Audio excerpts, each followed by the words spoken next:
Whew. Well, it has been a while, but welcome back to yet another episode of Apezilla's Replay Review, a series wherein we would normally showcase a single character matchup and discuss its finer intricacies from Hero's perspective in regards to the competitive meta. Now that being said, for this episode, I wanted to try something a little bit different. Over the past couple of months or so, I've entered quite a few Wi-Fi tournaments in order to keep my play in shape. And while this experience differs quite a bit from the offline environment I'm used to, I figured this would be a nice exercise in mental fortitude until the long-awaited day when offline Smash events return. But on a more positive note, I was able to secure my very first Smash Ultimate tournament win with Solo Hero, and I'm going to share the entirety of my run with you today. And so without further ado, here is Apezilla's run at the YMCA Fall Showdown. Enjoy!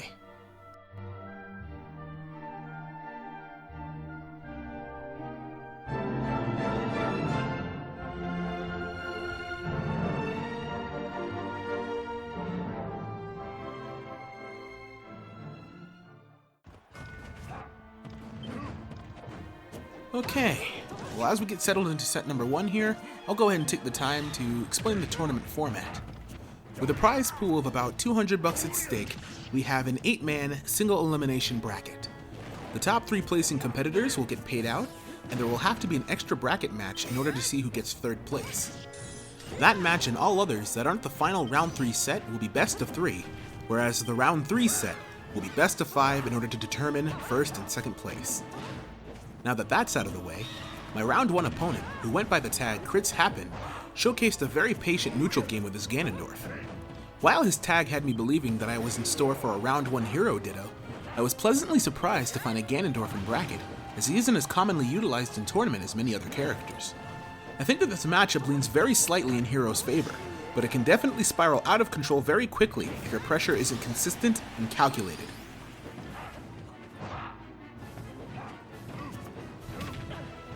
And with that Flame Slash catching my opponent at the ledge, we've now secured ourselves a very healthy stock lead.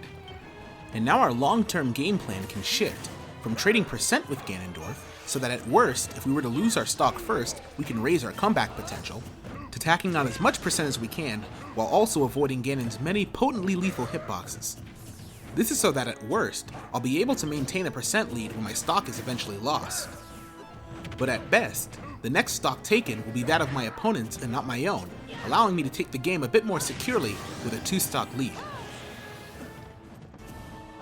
And with that read of Ganon's low recovery scouted, we can continue our stock 2 game plan until our first stock is lost. There we see a very good adaptation from Crits Happen. By air dodging to the ledge in order to mix up his recovery, he allows himself the opportunity to try and make the comeback, which, as unlikely as that might seem, I still need to play the game as though the comeback is already on the horizon, which means I need to continuously pressure Ganon with projectiles while simultaneously walling him out with aerials during the stock. Because despite how difficult it can be to overcome a deficit like this, Smash is a game where it is never over until you hear game.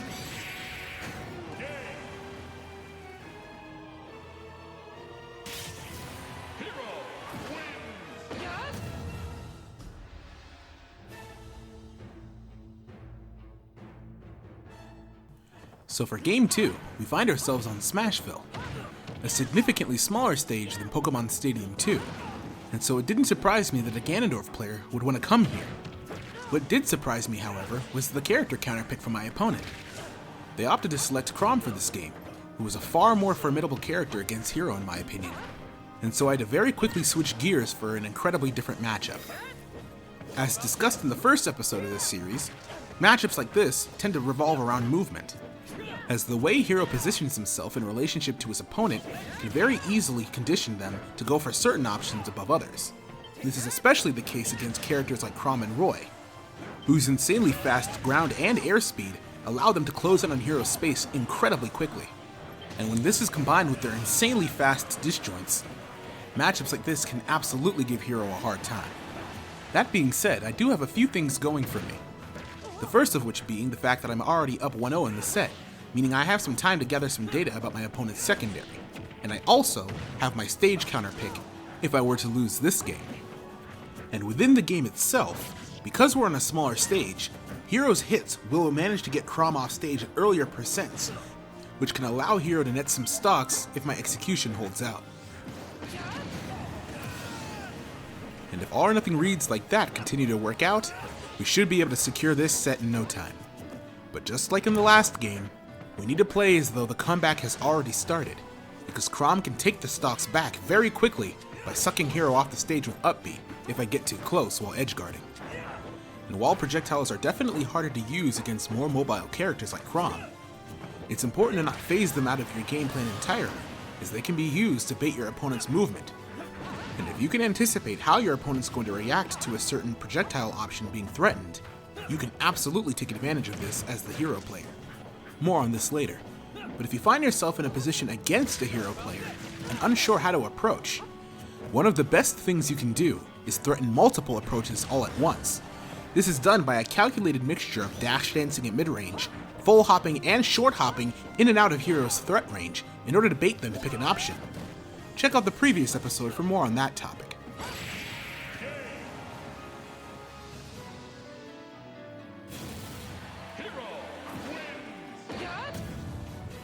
But GG's to Crits Happen.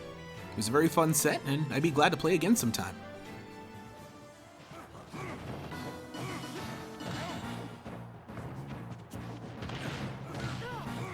Now on to the second set. Now this round 2 probably had the biggest implications for the bracket, since the winner is guaranteed second place.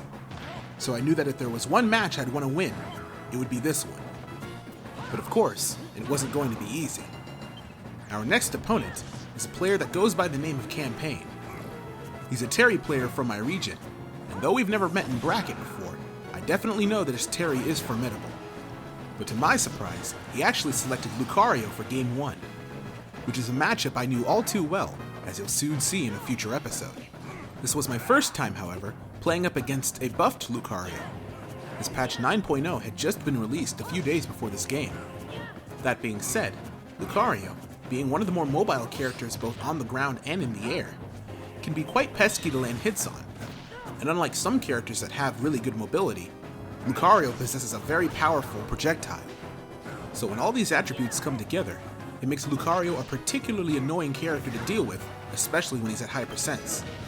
However, Hero does possess 3 things that make the matchup very doable. Bounce allows you to circumnavigate the threat of Aura Sphere, as well as Force Palm's projectile hitbox. Lucario's range, while aided quite a bit by his ability to microspace in the air, is still very limited when compared to Hero's disjointed sword, meaning that if you're able to anticipate approaches, you can still outspace him. And the last thing that makes this matchup particularly feasible is the fact that Hero possesses the ability to kill Lucario very, very early, bypassing having to deal with Aura almost entirely. Combine that with the fact that Hero is just above midweight, whereas Lucario is just below midweight, and things can become very difficult for Lucario players who fail to maneuver around Hero's options as well as edgeguard him efficiently, as taking stocks on stage can become very difficult for low percent Lucario. Whereas Hero can find one traded snooze at 76%, and, well...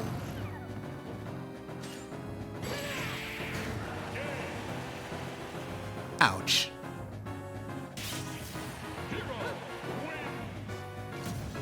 Well, I had a sneaking suspicion that we were going to see the Terry Game 2, and so I made sure to keep my head in the game. Now, Battlefield is a stage that most people would ban against Terry. This is because a lot of his moves can kill you off the top very easily, and Power Geyser can pressure the top platform from quite a large distance away. That being said, it is a bit of a comfort stage for me, and so I didn't feel comfortable banning it. Not with the likes of FD and Yoshi's running around, at least. Now, Terry is a character that has a very, very threatening CQC game. One that would make it almost impossible for Hero to come out on top in scramble situations if it weren't for his up B out of shield. So it's important to make heavy use of all of your spacing tools in order to keep Terry out at all costs. Sounds like a very Hero-friendly game plan, right? Well, yeah, but there's a catch. Terry is a reasonably heavy character with a massive amount of kill power. Particularly when he has his go meter set, the rage in combination with that can make this matchup a living hell if you do not manage to find a lead. So like the previous matchup, it is imperative that you do your absolute best to kill Terry as soon as possible, lest Terry inquire about your well-being. But we do manage to find a pre-100% stock take from Terry, and so we need to literally run with it.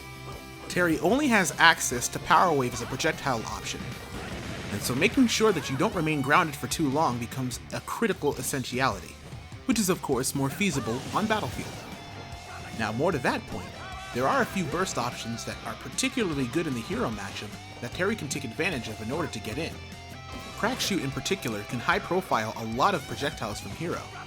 That and Burn Knuckle are very powerful mid-range tools that Terry can use to break through Hero's zone.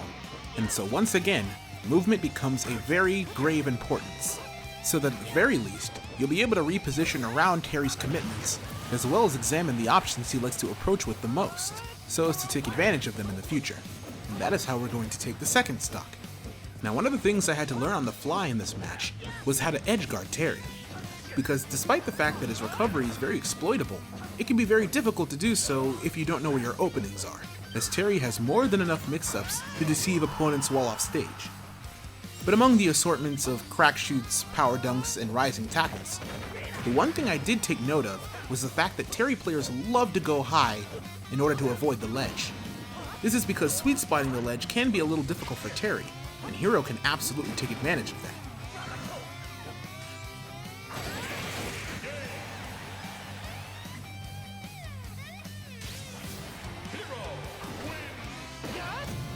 And so good games to campaign. And with that set secured, we've now locked ourselves in for... wait.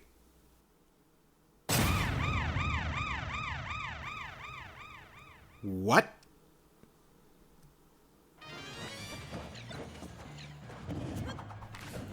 Alright, so a bit of an explanation here. What you're currently seeing on screen is what was originally supposed to be my first game of my third set. This was presumably supposed to be against a very talented youngling player who went by the tag Pawn Master. We played through the entirety of the first game before I was told that apparently I had the wrong opponent. That being said, it was a very good game, and so I decided to include it.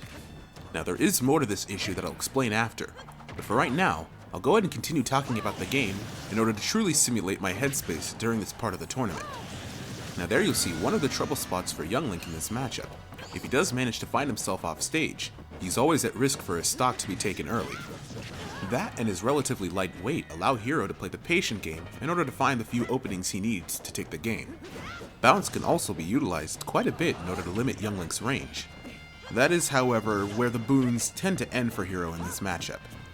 Young Link's mobility and ranged pressure tend to be very suffocating for a bounceless Hero. In addition to this, he far outboxes Hero up close, meaning that I have to constantly be on the move if I want to get any time to menu at all. I wasn't too worried, however, as I did solo main this character for the first year of Ultimate, and so I'm very familiar with his game plan. But playing against a character you're familiar with is always a different beast. Now one of the key components of fighting zoners in neutral centers around constantly mixing up your positioning in order to keep the zoner guessing where you're going to be at any one given time. This can be done a multitude of ways depending on your character, but regardless, it's important that you mix up the options you use to get around projectiles as well as when you do them. Another thing to keep in mind is that competent zoners are not going to use projectiles to camp you out in every situation. They will instead use them to find openings against you, especially if they think they can outbox you up close. So it's also critical that you know what options they like to cover, in order to get around them in much the same way. Now another thing that can make zoning matchups pretty different is how you play around the stock count. You'll notice that leads have a tendency to snowball in matchups like this, so much so that a lot of people give up on zoners the second that they lose their lead. But one of the things that can go particularly undervalued in these situations is patience. Say you lose your first stock when your opponent is around 100% or so, and you're now confronted with the challenge of mitigating that stock lead despite your opponent's efforts to try and keep you out.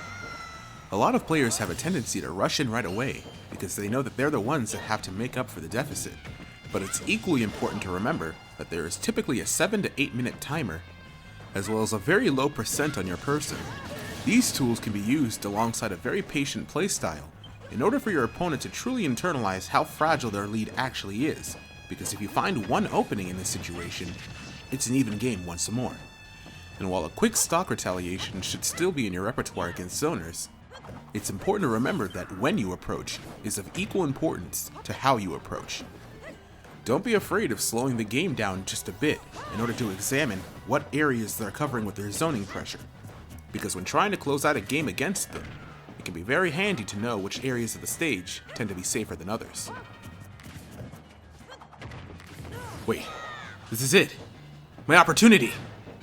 0 to death. Oh shit, he air dodged. Well, maybe I can try and rob him from the corner again?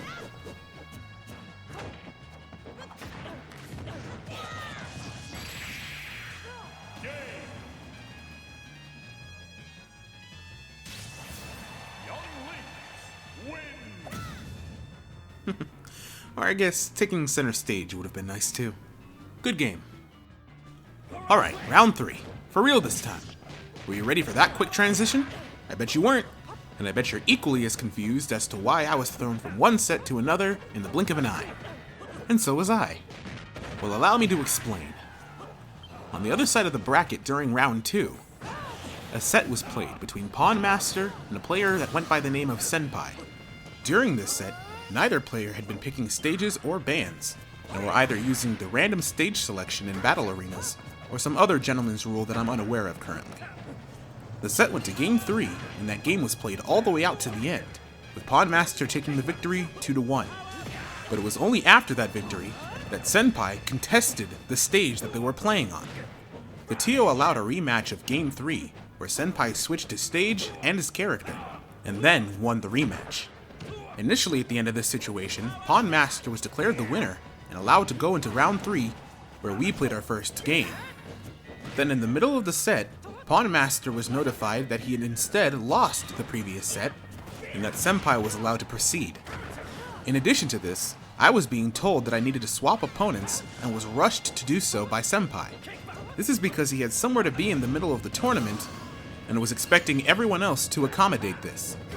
Now at the time, I was more than willing to wait for him in round 3, and even agreed to gentlemen's to FD, even though it wasn't my first choice. But going into this first game, I didn't know any of this information and was simply told that I needed to swap opponents. Suffice to say, I was not in a good mood during this first game, and it shows in my play. Now in the moment, I was aware that I had already given up my first stock without putting up much of a fight. But I also knew that if I was going to try and make a comeback here, I needed to untilt. Now luckily I had already played against Terry that day, and so hopefully I'd be able to transfer some of the things I noticed. But it would require me to dial in and focus on the game. After losing that stock to Burn Knuckle in the corner, I knew that I could manage the comeback if I could kill him without taking too much percent, as I was starting to get a feel on how he approaches. Now there's not much else to say about my game plan against Terry that wasn't discussed during my round 2 set, and so, let's just see how I do.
Fucking A. We made it happen. Okay, I want to take this time to say a few things. After Game 1, while waiting for Senpai to return, I had Pawn Master and Tranquil, the TO for this event, fill me in on exactly what happened. And though I can't say I agree with the TO's decision to replay the Game 3 in Round 2 after Senpai had already lost after committing to play the game in its entirety, I will always respect the TO's decision because they are in a position that I would never want to be in. And while it's important to make sure that you're giving the best calls that you can, given the situation, it is even more important that you stick to those calls once you make them, no matter how upset players may get. Because at the end of the day, a TO's job is to act in the best interest of the tournament itself, and not any one particular player. At the end of the day, we all just want to see the tournament move on fairly and efficiently. So I'd like to commend the TO for doing their best. Now back to the tourney.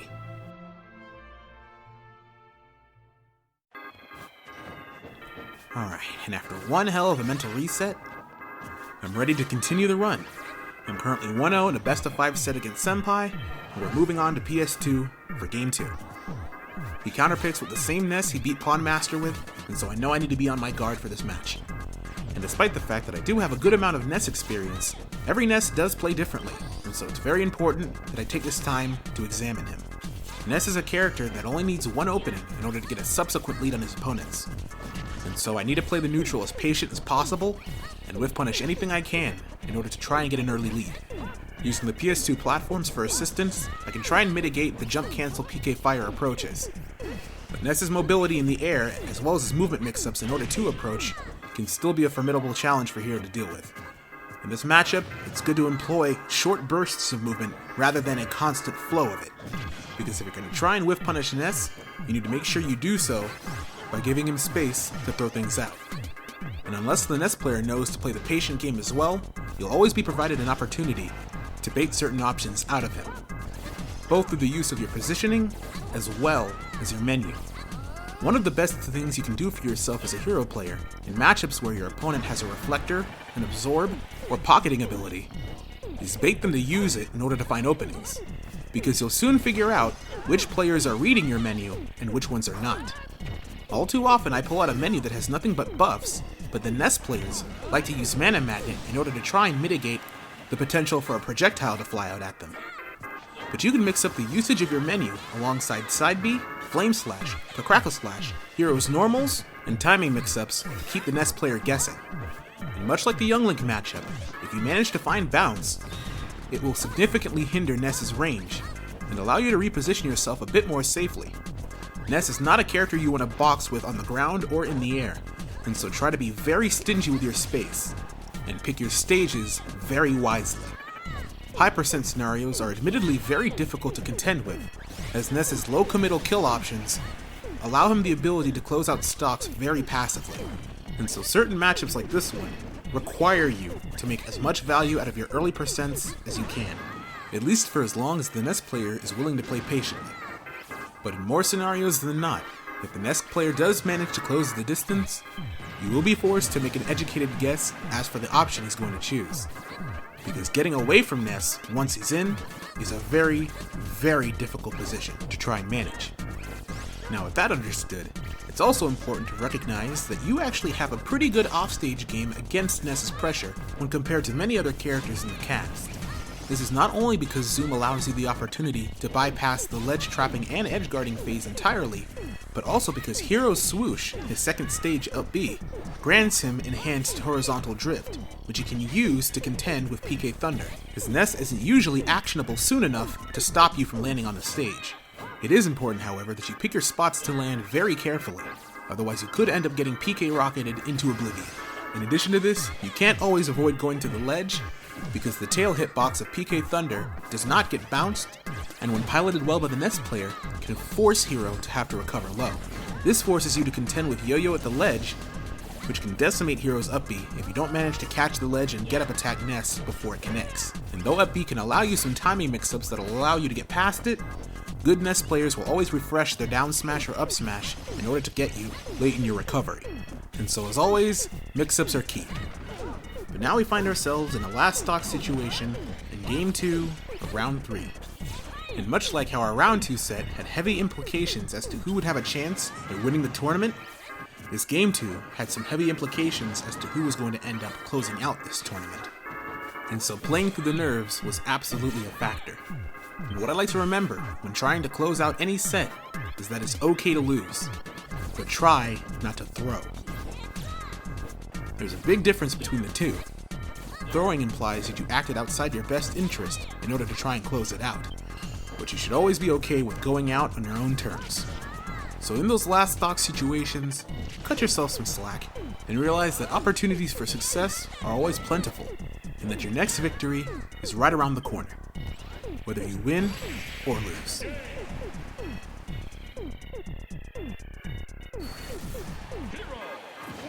But we ain't losing today.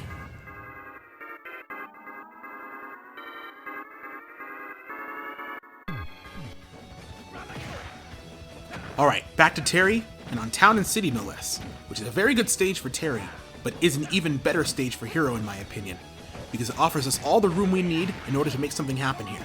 And if we continue to read his approaches, as well as cover his high recoveries when off stage, I have no doubt in my mind we can win the tournament right here. And so once more I'm going to bow out from this game, and we can see if I can close out this tournament. See you on the other side.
And so there you have it.